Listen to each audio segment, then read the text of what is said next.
Hi, kumusta kayo po? Ngayon, Saturday, April 5 na. And of course, ito po, si Nika Fabian once again nandito to at least give you ang mga latest developments tungkol sa political activities dyan sa Pilipinas itong araw at saka ang mga developments po tungkol din ang issue ni Tatay Digong po dyan sa ICC. And Sabado ngayon, and today I'm going to share with you medyo marami ng footages dahil po I want to share with you ang mga kandidato dyan sa Zamboanga City. Local issues tayo ngayon sa Zamboanga City po. Para at least marinig ninyo po, kung marinig ninyo, makita ninyo ang mga mukha ng mga kandidato dyan po sa Zamboanga City. And pasensya lang, siguro hindi lahat, no? Hindi lahat I can give you kasi I was just looking, I was really looking every candidate po dyan sa Zamboanga City, ang mga how they talk, ang mga mensahe nila. But unfortunately po, after how many hours I'm trying to check ang mga footages sa mga diferente mainstream media or social media din po sa Zamboanga, nag-interview sila sa mga kandidato. Not all the candidates mayroon po interview or nag-capture po sa TV or sa social media blogging. So, pasensya lang for those. I won't be able to share ang mga video clips ninyo po dahil I was not able to find. Now, don't worry. I will try my very best again to look for your video clips kung mayroon kayong mga interviews dyan sa Zamboanga. Sa Zamboanga. Dahan-dahan lang tayo po. Today, I will share you some footages dyan sa Zamboanga, after that sa iba-ibang probinsya. But bago tayo mag-umpisa itong episode natin, April 5, I would like to shout out muna tayo kay Mary Lou Pentojo who is watching itong programa natin, Nick Talk, The Real Talk with Nico. And today is April 5, Saturday po.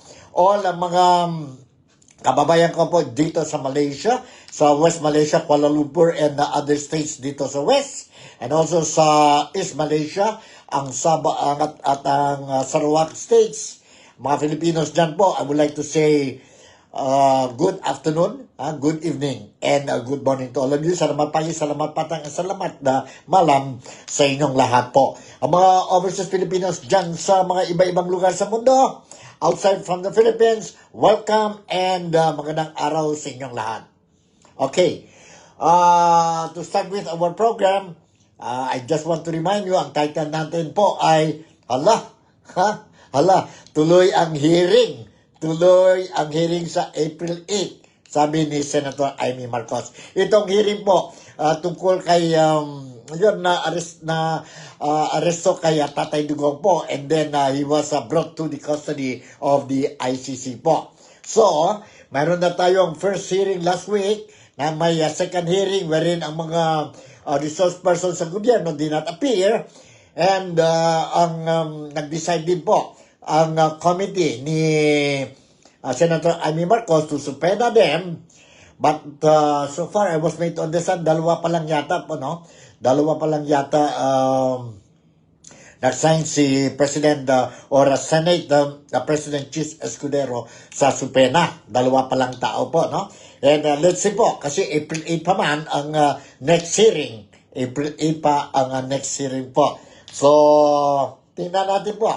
Others are saying na kailangan ang second and third hearing. But many believes that there was something wrong happen. Seriously happened during the arrest of Tatay Digong last March 11. Kaya nga po, many of the Filipinos wants na tuloy ang hearing until the truth will come out. Alright? Okay, anyway, umpisa natin po itong news article galing sa PhilStar, and I would like to share with you po. Ang title, dyan po sa PhilStar, today's issue ito, publication nila. Ang title nila ng balita ay Third Hearing on Duterte Arrest Set. Palace maintains executive privilege.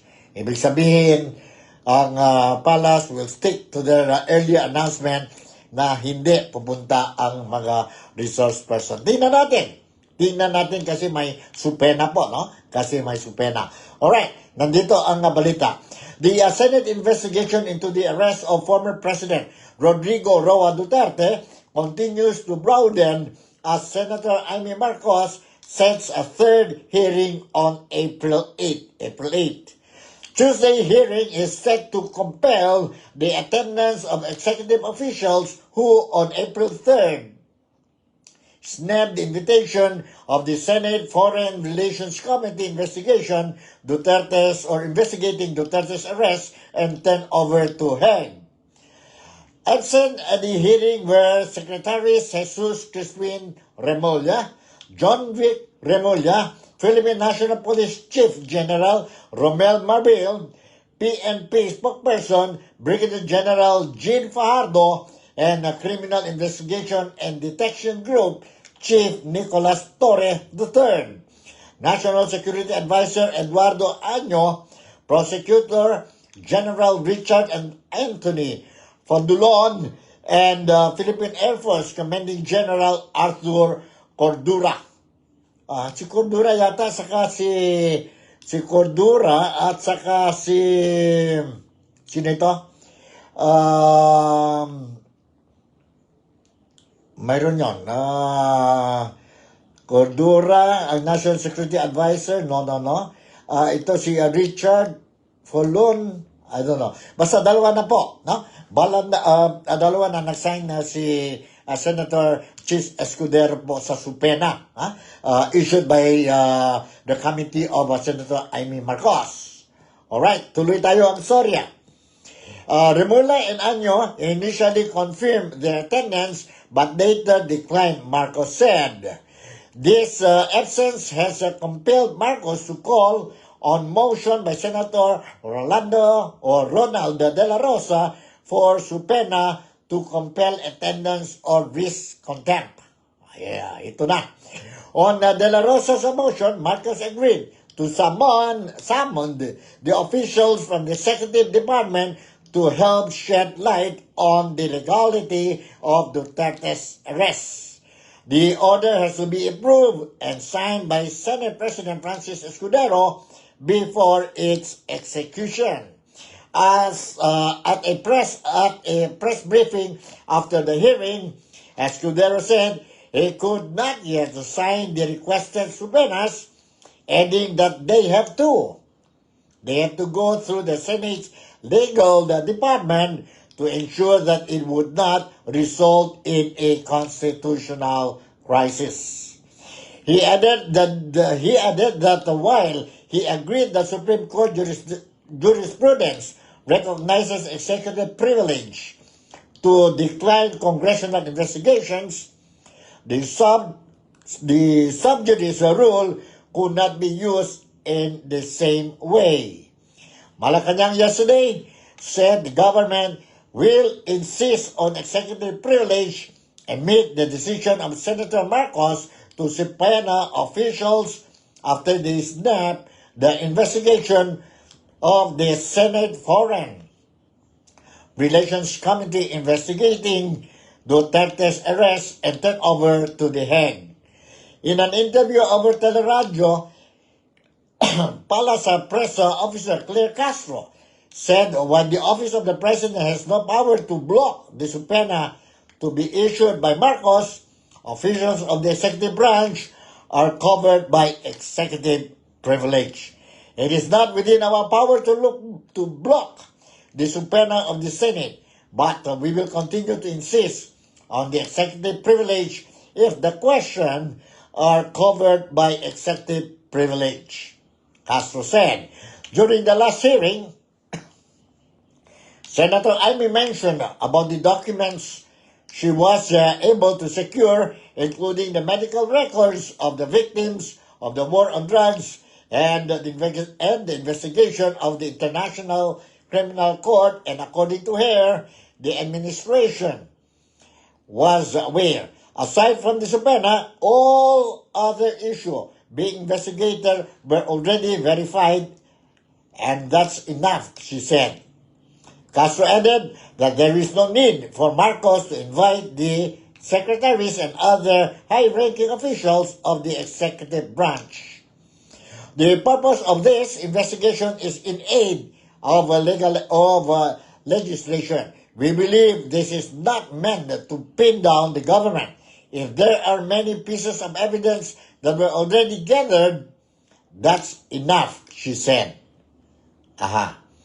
Senator Amy Marcos can get the other documents from other sources, Castro noted, adding that no decision has been made on the subpoena on officials. No subpoenas on officials, excuse me. Let us cross the bridge when we get there, she said. But I was monitoring itong second hearing nila the other day. Ang dami pa po mga questions that need to be answered by ang mga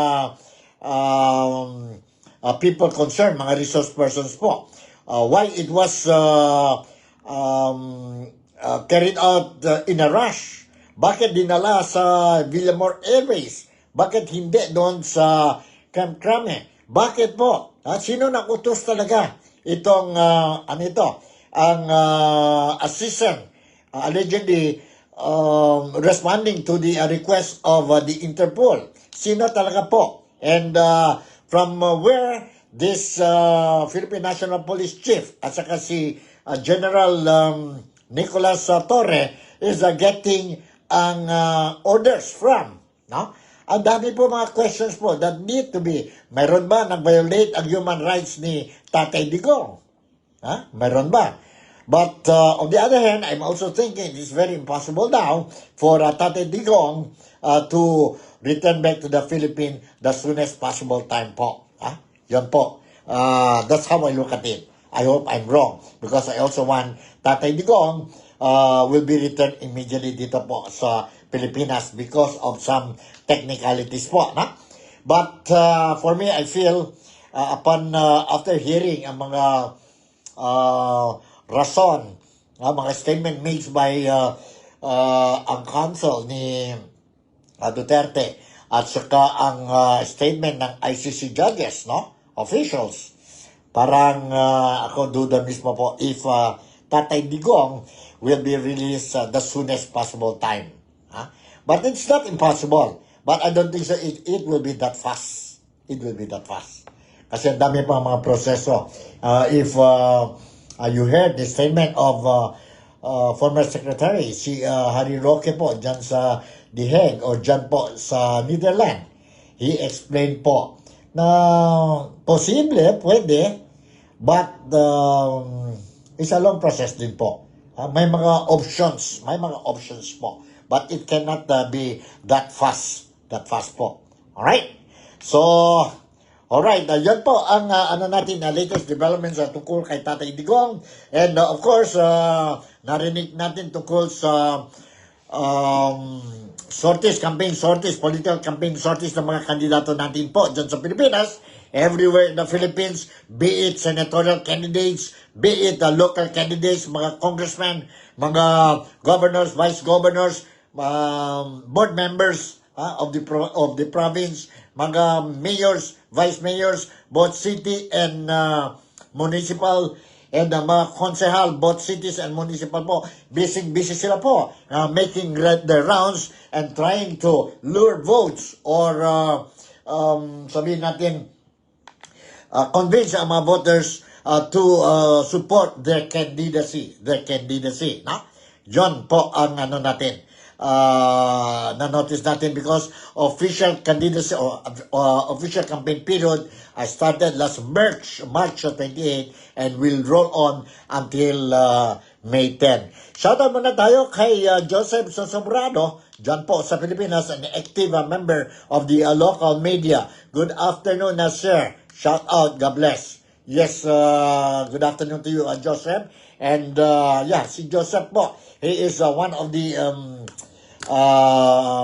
sabihin natin na active reporters, radio and TV reporter dyan po sa Zamboanga City, sa Zamboanga City, and mayroon din siyang pong public service program po dyan sa, it's a daily program sa kanya. And if you want to hear latest developments tungkol sa Zamboanga, be it crime, be it political news, economic news, and any other news po, dyan po.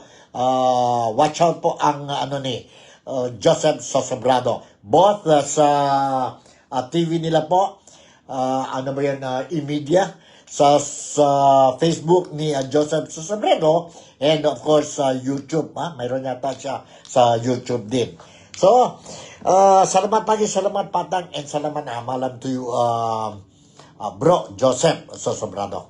Alright, this time around, as what I told you, no, I'm going to share with you ang mga footages tungkol sa mga kandidato dyan sa Zamboanga. Now you will be able to see, you will be able to hear. If you still don't know the face of the candidate po, this is the chance for you. Ang Nick Talk, the Real Talk with Nico is giving to all of you po. Especially sa mga Zamboangueños are very concerned about sino-sino mga kandidato dyan sa Zamboanga. Ang mga Filipino kababayan ko dito sa Sabah, dito sa Malaysia, and may relatives sa Zamboanga, no? Nandito po, not all the candidates, I'm sorry po, not all the candidates, pero pwede na ito po. For today, I think pwede na ito po, no? Pwede na ito. Footages that I have prepared. To start with, mayroon tayo dito po, ang kandidato for konsehal, si Richard Pajarito. Ako din po, I don't know who is this Richard Pajarito, and I'm very happy to see ang mukha niya, and I can hear ang boses niya, and from there, since this is my first time, no, I will be able to gauge what kind of a leader he is, what kind of a candidate he is. Nandito po, let's listen first kay aspirant to be Zamboanga City Councilor, si Richard Pajarito. Guys, yun din kami na pwede anda o pwede kami magpulong-pulong ito kami na kundusi rally. Sabi na kita, ay kita na punong barangay, sabi kita mga diferente mga problemas, kaya ni mga diferente barangays. Our welcome, babalinte, enjoy, kita aling di sila, iyo kami no, aling kita medyo kahit na pwede kita birahil mga pakimuto para ito na resipi, kaya lihat ko mga bibintes, diferente bibintes sa barangay, kundi kami na pwede anda. Actualmente no, mga kadabayo, Chineo Advocacia, Legacia, Programa, Itabit, Plataforma, somos de Pediliba, el Soil Based Management, apres na problema de basura, que apres na el barangay di Atol, pwede kita resipit natin, performing barangays, nalimpesa, so taputin na kita nalimpesa sa barangay, kaya kita, mabal sila sa nalimpesa po sa lugar, pwede kita, di ba ako relasyon na pagpapang na pwede kita ase, so pwede ase kita, in terms of solid waste management. Because, and pass your din, sabi pa ito kay barangay di Atol, na pwede kita receive award, top 3 kita na Region 9 in terms of peace and order, bilang kita, and pass your din, di Atol barangay, kita pwede kita lipas, sinali kita na po sa iyo, kita de maro kita si Bicol el Ciudad de Zamboanga. Ita pwede niyo el anti-illegal drugs. Pwede, respeto namin kita, award, kaya dito barangay, na sila second place, ada sila na anti-illegal drugs. Share kita mga programa, share kita recovery wellness program, kita kita na dito barangay. So, hari kita na konseyo, trabaho kita mucho, trabaho kita weekend, kita masiko sa komunitiba, pwede kita garap, pwede kita, ay sabi kita, kosa problema na lihat ko barangay, na sistema diferente barangays. So, ang bukan kalimiyo, kami like, diato mga clientes, hindi na diato barangay, hindi na barangays, kaya na pwede ka natin ayuda, pumunta, ilalim kumpiyansa sa lapot, nagalit ka, para pwede sila sa Richard Pajarito, City Councilor na siya sa Zamboanga. Yan po ang aspirant to be a city councilor dyan sa Zamboanga City, si applicant Richard Pajarito. Ele po uno del mga kandidato para konsehal alina Zamboanga City. Mira ustedes, obvio ustedes, y también hace ustedes decisión si conviene ba darle soporta con Richard Pajarito or hindi po. That's why I keep on reminding our voters dyan po sa Zamboanga, even here in Kota Kinabalu or here in Malaysia. Listen po, if given the chance, you will be able to hear the forums or speeches or any talks of the candidates po. Please make sure that you lend your ears so that you will be able to assess them kung deserving ba ang boto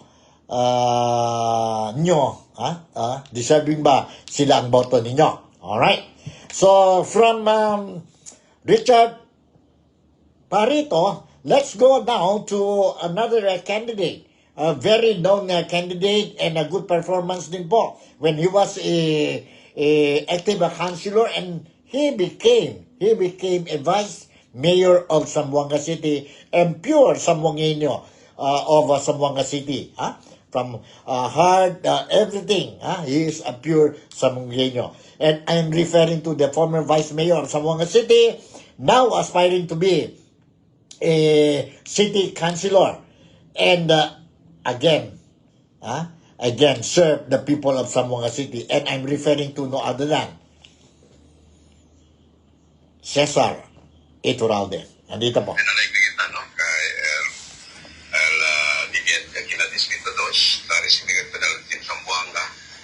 Kanaton, tapo na magaling sila, no? Kay kita konsehal, kita vice mayor, alay kita pagkatuli, mira ko ng mga barkada, supporters de Andes, alay kita na sila.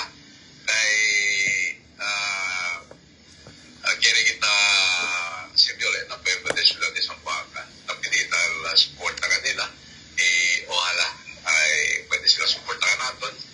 Mucho ita problema kinasyo de Zamboanga, largo experience dito na konseho, ohala pwede kita usabulense para bien del pueblo de Ciudad de Zamboanga. Sabi ko ayaw to isambayan, pero pag-isambayan to kay hindi ito na pwesto, ito to kung ang observasyon mo. Ito yung katanya to, pasang kita na sita kayo. Pagkasuman, nanon kayo ko diba chance masita na also. Sí, de manada problema la ciudad, ¿no? Si mira tú el vice en orden, ¿no? Mucho está tira y el Shabu grave el problema en la ciudad de Zamboanga, aquí el centro del distribución del Shabu.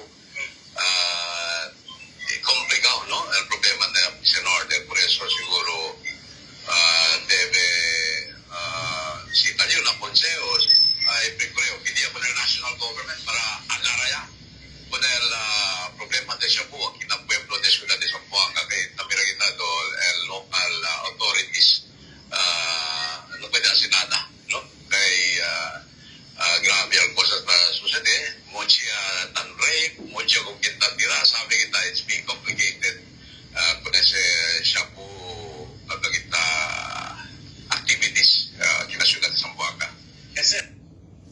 Alright, si Cesar Iturralde aspiring again to be a councilor of Zamboanga City. Narinig yung uwi sa mga bisinas, yabla si Cesar Iturralde na si pwede bira ulit na konseho el picura resolve el problema di ato na linya sa Zamboanga, el droga and ang peace and order situation in Zamboanga City. He noticed that dami na lang po ngayon ang droga dyan po sa Zamboanga City. At saka marami na po mga reported cases like kidnapping, patayan, shooting incident po. So, he's very concerned about this thing. He's very concerned. And that is one of the reasons why he decided to once again apply for the position of a councilor, city councilors come May 12th midterm election. All right. From Cesar Iturralde, here is another one. Another one aspiring councilor.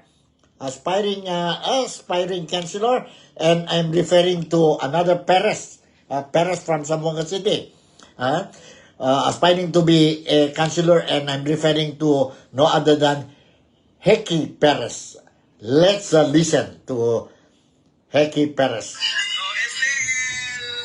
Buenas noches, convenientes de Tupungan. Es el 4 noche, digamos, del rally, del first rally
All right, that's it. You heard it direct from aspiring councilor Heki Perez.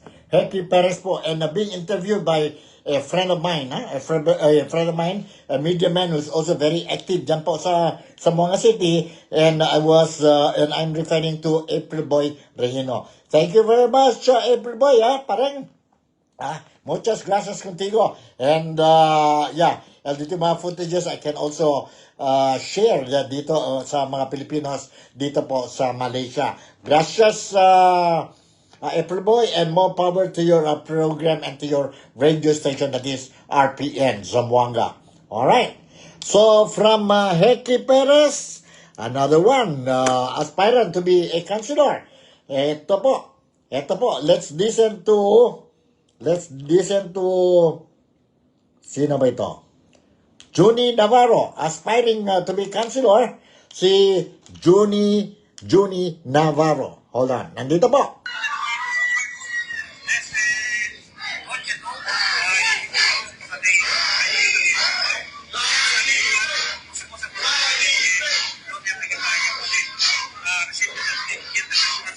Buenas noches con ustedes todo alegrio, cada vez nandito yung mga kada barangay, naresili sila, bien alegre, kay siyempre, may expect na grabe ang suporta, specialmente na suporta sila kung Zamboanga Valientes, y kung Juni Navarro, ano gani kila alegrio, pwede yung kira, un bata, siguro mga 4 bata sila.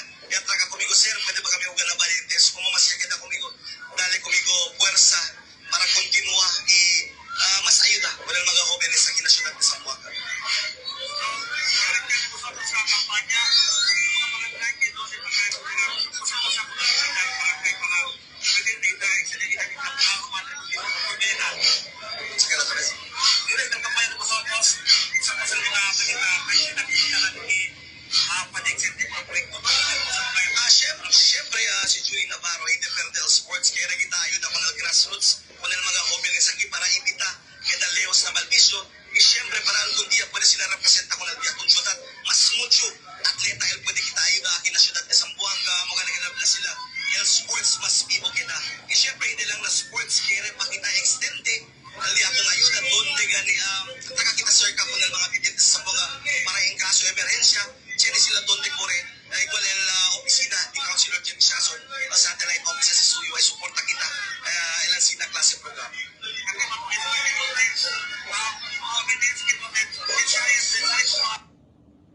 Alright, that's it. Juni Navarro. Juni Navarro po, no? Okay. From Juni Navarro, punta tayo po ang kandidato para Vice Mayor sa Zamboanga City po. Sino yan po? Sino yan? Kandidato para Vice Mayor ng Zamboanga City. Who is that? Dito po sa team Dalipe ito, no? Ang Vice Mayor. Vice Mayor, yeah. Ang Vice Mayor nila is no other than si Vino Gingona. Okay, let's listen.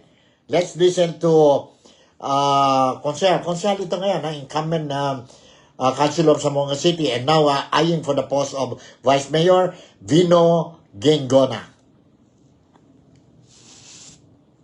Hold on, hold on, all right.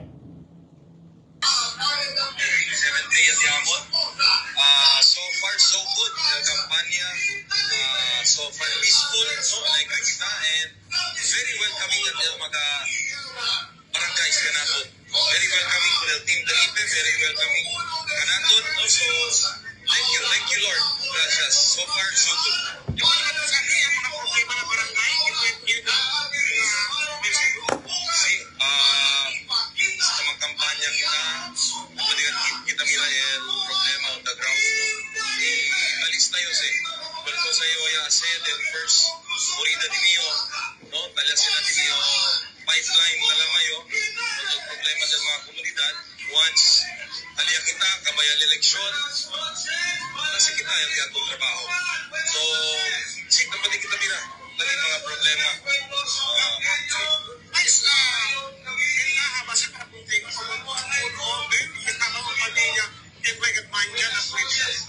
Sí, desde antes, el familia de Gingona, ¿no? Desde mi lolo, That's what I'm proud of. No?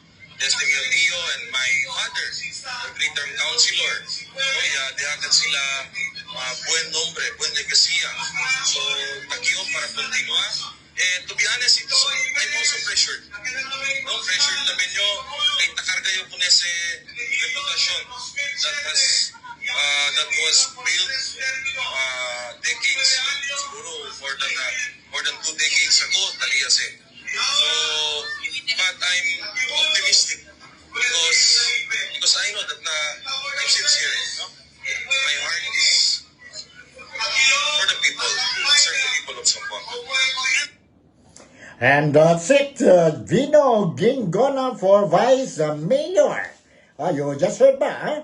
Vino Gingona. Very known family name po, no? Family name dyan sa Zamboanga. Okay, from the Vice Mayor, let's go to the Mayor. Sino ba po ang Mayor? Ang Mayor ng who wants to be the next Mayor of Zamboanga City. And ito po, ang very known name. You can always see him in the TV, sa TV po, sa mga news. And very friendly. And okay din ang performance niya po. No? But kayo na bahala po to decide. To decide. Nandito po, our incoming, hopefully, people in Zamboanga City will give their support to Manix Dalipe, Congressman Manix Dalipe, who is now eyeing for the post of Mayor of Zamboanga City after graduating dyan po sa House of Representatives. 3 terms na siya po, and he is the majority leader of dyan po sa House of Representatives. Now eyeing for the post of Mayor. Nandito po, let's listen to this.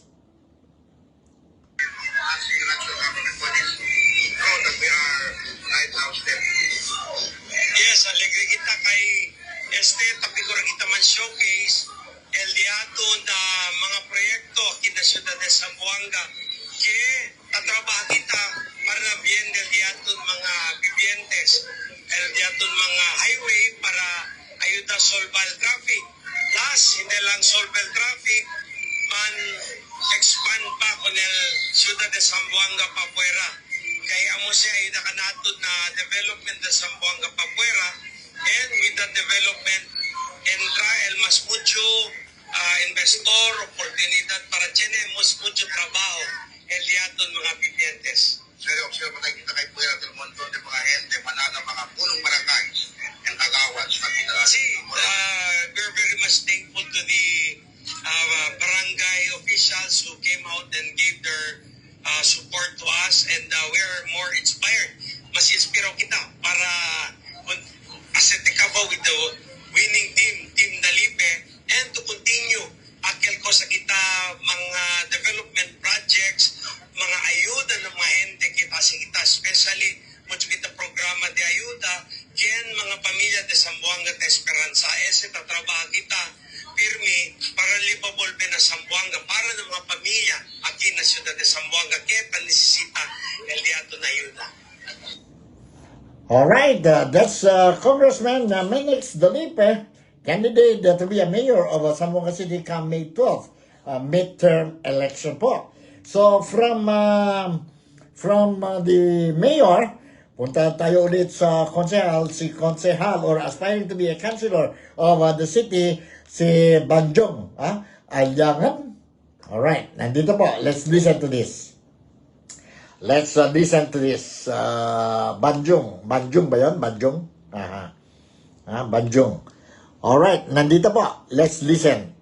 Aspirant to be city councilor. Del Ciudad de Zamboanga, y ahora, di among rally, no, siguro, challenge yan kita ay el clima tiene vez bulan, tiene vez sol, caliente ka, pero gogo lang kita, alang-alang ko nag-iaton team kami, no, yung team Dalipe, nag-iaton next mayor Manix Dalipe. Gusto mo kami programa din ng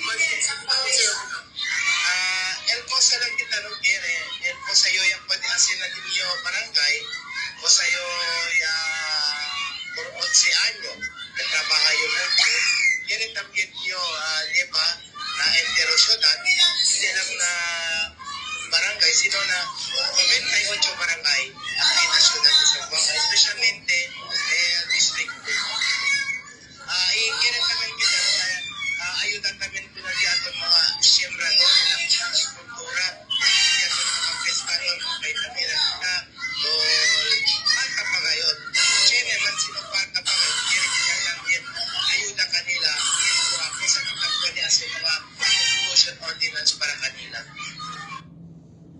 Alright, yun po. So from aspirant to be a city councilor, si Banjong, let's go to James Siason. Sino ba si James Siason po? No? This is the opportunity I'm giving to ang mga followers ko dito po sa Nick Talk, the Real Talk with Nico. Narinig tayo mga pangalan nila, but now you can see ang faces nila. No? Now you can see ang faces nila. So, hope you like it. Hope you appreciate ang mga efforts I'm doing para sa inyong lahat po, mga followers ko dito sa Nick Talk, the Real Talk with Nico. Unfortunately, I cannot give all the candidates. Hanap pa tayo po. I'm still trying to get, no? Okay, nandito po sino ba ito? Si James Siason. Siason. Nandito po. Let's listen. Barangay, yung pwede handa. Yung prinsipya kita del 28, 29, 30, 31, 1, 2, 3 kasi dia ya kita. Este dia. So, ika tres rally kami este noche. Kaya una yung prinsipya kami na Mampang. Después na Bumiaw, Itali, Tubuman, ika-4 ya gali. Este noche alegre kita. Kay bonito el recibida ka naton ng mga vivientes del diferentes barangay.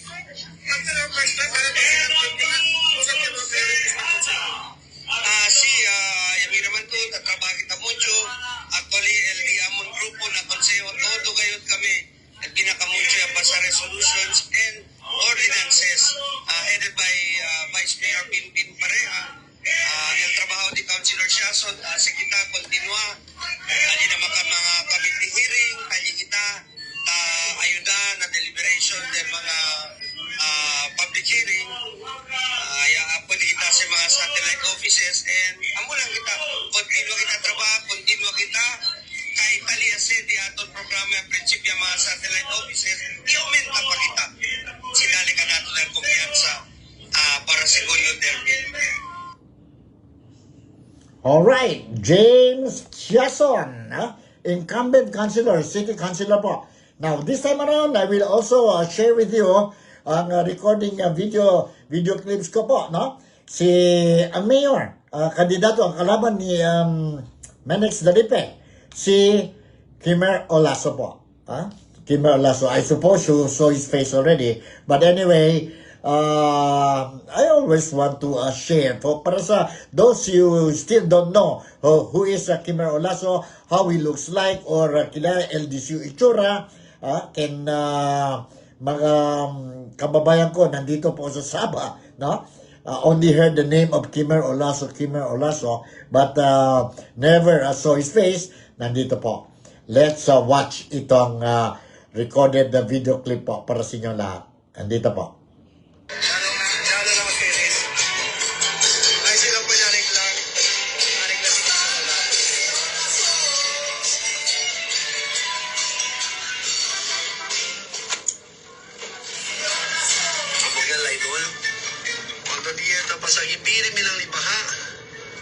So makalasi man na bibientes nung pirmi lang mo na agwa.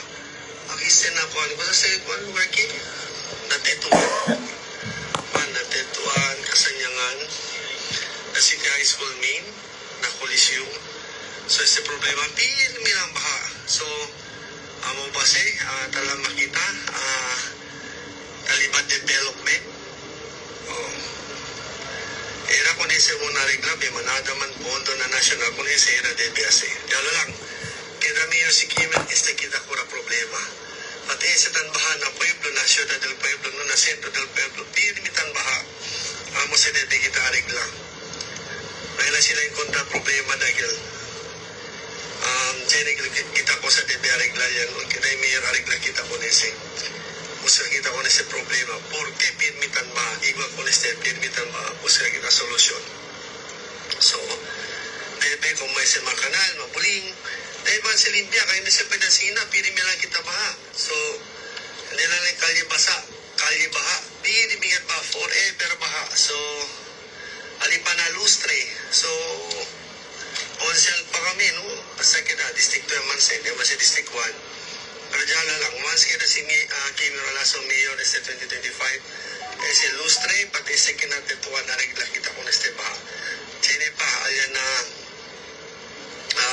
buwalan. So, pirmi sumido di la casa. Don't worry, traba kita para kung nese, no? Alias seres mira, pag-itsura si Kim Rolaso, la habilidad, di ba kung nese company. Kita ko nese na lugar mga baha. Kaya naman sila ko nese pagkarigla. Yung sabi niya si sila maluhan, kung selso, pwede sila limpia. Arigla naman siyempre. Dala lang, takiyo. Iyo ko nese. Sabi lang. Alright, aquel po, aquel el itsura del candidato para sa mayor of Zamboanga City, si Kimer Olaso, incumbent District 1 congressman. Now, ang kandidato ni Kimer Olaso para sa District 1 to replace him, ang kapatid niya, if I'm not mistaken, kapatid yata ito no? Si Kaiser Olaso. How does he look? Looks like? Nandito po. I will share it to you. Nandito. Basically, kay naman namin nabarasan ko sa sinatadla. And it shows for me, could be desperation, porque taumenta sila kay Berto Ultimo, smuggler, taumenta ko na ako nagputsera yun. Then, I think recently I heard, hasta daw na drugs, timbelto daw kami.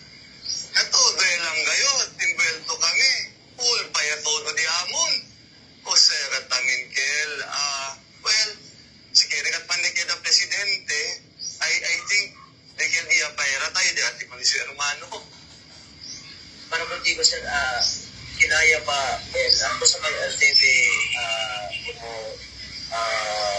kumugali din o kina-elected official para pag-delegat yung lapis sa order and development is a role na utusan. I always, sir, say that there should be a culture of inclusion. Treat everybody taga sila equal.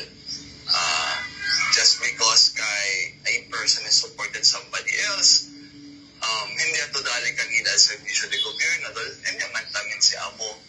You are not there to serve only those people who voted for you. You are there to serve everybody within your scope. So, no, ansina, umaling gatse, sita eskwela lang tuhugin silbi. Sa debe, silbi na todo. Alright, that's it. You heard from Kaiser Olaso. Now, eyeing for the post of District 1 Congressman po. Depende na po, no? Depende na sa inyo. Mga voters, depende na sa inyo ngayon. Kung you want them to be, to represent you. Diyan sa Kongreso, diyan po sa pagka-mayor, diyan po ang posisyon ng Vice Mayor, or sa konsehal po, District 1 and District 2. Remember po, do not believe ang mga bluff nila. I strongly believe ang mga voters dyan po sa Zamboanga City has matured. Matured na ngayon po. Matured ya kita todo. Hindi na pwede lang basta-basta asaloko ka natin ang mga kandidato. Mira kita po. Mira kita. Si deserving ba ito una kandidato o hindi po. Mira tabi kita nila background. Mira kita nila background. Ma-incumbent, imbonamente ba sila nila trabaho for the past 3 years or for the past 6 years? Or deserving ba sila? We give them another chance for them to complete the 9 years cycle? Or deserving ba itong kandidato? Kandidato. Dali kita oportunidad to serve masking 1 term lang muna. Let's see. When they talk, let's listen. Pero pwede ba sila complete LD lang mga promesa po is a different story. I can tell a lot of things. I can say, I'm going to give you houses. I can give you jobs. No? If I will be elected, por eso kailangan ang tulong ninyo po. Kasi ito ang plano ko. Ang plano ko is make sure that all Filipinos or Samoangueños, we will have their own houses. Kaya ba siya? Ano bang posisyon niya? Ano bang posisyon niya? Does he know, when he talk about giving houses po, does he know na is a long process? Ang purchasing of lands pa po, ang dami yung mga trabaho yun po. And 3 years lang disuyo paka-konsehal. And he keeps on promising, mga promesa na imposible. Posible man na kumple, but 3 years is not enough. 3 years is not enough. Yun po. And then we'll see. Corrupt bale. See the background. No? See the background del kanila. Corrupt bale? Or hindi? Cosa tabla mga gente? Liberasan ba? O hindi? And then from there po, let's make a decision and vote according to our conscience. Do not sell your votes. Ese di mio consejo ko ng mga bibientes na Zamboanga. And of course, there's also one thing I would like to share with you, no? Hindi ako nakakampanya, no? But I'm just sharing you what I know, and if you can accept it, then well and good. If you say you don't accept, then thank you very much. Now, sa Zamboanga City, mayroon tayong dalawang congressmen. Come May 12, we don't know who will be the congressman for District 1 and congressman for District 2. But definitely, meron na tayong pondo for District 1 and for District 2 sa congressman. Ibig sabihin, may pondo tayo if ang mga elected congressmen natin, true to their words, during the campaign period, that they will look after the interest and welfare of the voters, of the residents of Zamboanga City, then we can expect developments, improvements, progress, poverty, prosperity sa Zamboanga City within the period of 3 years. But have you ever thought, kung mayroon pa tayo isa pang congressman representing Zamboanga City po, hindi ba, ano yan, advantage na naman tayo, bonus na naman sa atin sa Zamboanga. Kasi may pondo na naman para sa Zamboanga. And that congressman, ng Zamboanga, 3rd Congress ng Zamboanga City, now will be able to help level up ang standard of living ng mga Zamboanginas. Give more development sa Zamboanga City kung hindi siya corrupt.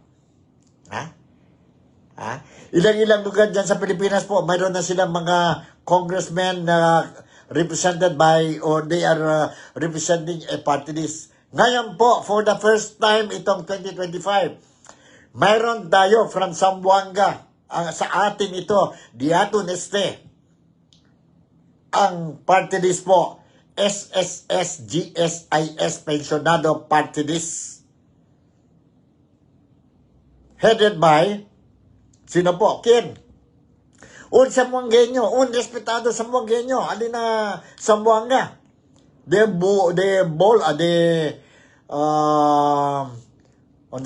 Na bolong ang mga pamilya, no? And I'm referring to Rolando, Rolly, Ledesma, Makasait po. Very good materials. I'm not campaigning, but I'm just telling you, Rolando, Rolly, Ledesma, Makasait is a very good material to bring into the Congress and represent Zamboanga City. This I can, I'll be proud. I know who is Rolly, Ledesma Makasayit. Apart from being my relative, he was my classmate during our early days in grade school and high school. And I know the caliber of Rolly Makasayit in terms of academic sabihin natin na achievements. Okay na okay si Rolly po. Bright, matadino. In terms of work performance, work history, he has been holding a very high position po sa gobyerno po ever since sa Central Bank. Nagiging presidente ng GSIS, nagiging presidente ng SSS, and many more po. And he's not only educated in the Philippines, but he's also educated Harvard University po. That's why I say, kung pwede lang po, kailangan tayo isang party list. Let's vote para sa atin sa Zamboanga. Let's support ang candidacy ng SSS, GSIS pensionado party list. First nominee po, si Rolando Rolly Ledesma Makasayit. Pwede ba po? Pwede pa po, suporta. Let's support si Rolly Makasayit. Pero at the end of the day po, depende na sa inyo yun. Depende na sa inyo. But I'm just telling you. Sa labas ako ng Pilipinas, I'm not entitled to vote local. We are entitled data isang party list and the senators po. Nandyan ako po kay Rolly. Not because I'm a Zamboangueño only, but because I strongly believe na hindi tayo mapahiya kung we will put Rolly Makasayit sa Kongreso to represent us po dyan sa Zamboanga.